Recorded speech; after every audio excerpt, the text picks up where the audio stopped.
Je pense que l'égalité des hommes et des femmes n'est pas totalement acquise. Je pense que après il y a certaines femmes, je pense qu'elles s'en sortent mieux que d'autres parce qu'elles s'imposent peut-être davantage. Mais c'est vrai qu'aujourd'hui, quand on est une femme, on doit beaucoup plus s'imposer. Il y a des choses qui sont beaucoup plus naturelles pour les hommes. Je trouve quand même que les choses évoluent. Enfin, quand on voit dans les médias, enfin, au niveau politique, on voit quand même beaucoup plus d'images féminines qu'on voyait il y a 20 ou 30 ans. C'est un fait. Quand on voit les présentateurs de journaux, dans la presse, en particulier dans la presse, je trouve que c'est un média quand même, que ce soit écrit ou radiophonique ou télévisé, ça s'est quand même féminisé. Il y a quand même des domaines où ça avance. Ça avance. Mais, et en particulier en politique malgré tout. Enfin, on voit quand même de plus en plus de femmes qui ont eu en plus des ministères extrêmement importants. On a même eu une candidate à une élection.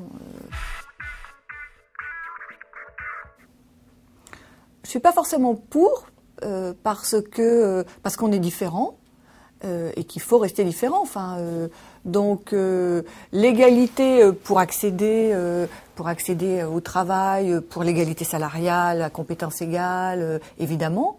Mais pas pour l'égalité dans tous les domaines. Je reste encore persuadée qu'il y a quand même des métiers ou des actions ou des choses qui sont quand même plus de sensibilité masculine et d'autres qui seraient plus de sensibilité féminine. Enfin, je sais plus ce que j'ai dit. Voilà, parce qu'on est malgré tout différents et c'est pour ça qu'il faut justement de la mixité, parce qu'on est différents. Il y a une vraie évolution quand même sur l'éducation des enfants, je crois. Je crois que là, c'est vraiment le sujet sur lequel les choses ont le plus évolué ces dernières années, où vraiment les hommes prennent leur part entière et dès la naissance, voire avant, prennent vraiment leur part complète de paternité, de rôle paternel. Donc cette influence du père sur l'éducation fait que la mère, les rôles sont forcément partagés. Donc peut-être qu'à terme l'éducation doit s'en ressentir et peut-être qu'à terme dans les générations futures, les enfants seront élevés différemment avec une image beaucoup plus mixte de la parentalité et que justement les générations futures seront beaucoup plus à l'aise avec ça.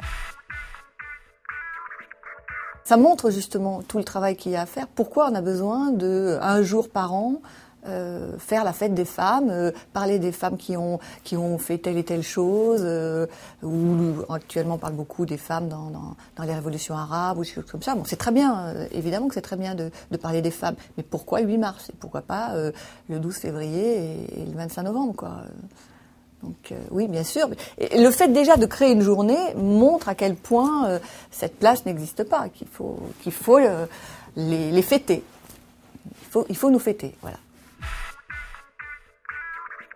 Je crois qu'il faudrait plus de solidarité, plus d'entraide par rapport à ça, pour peut-être créer des vocations, pour dire que c'est possible déjà, parce que je pense qu'il y a beaucoup d'autocensure, beaucoup de freins.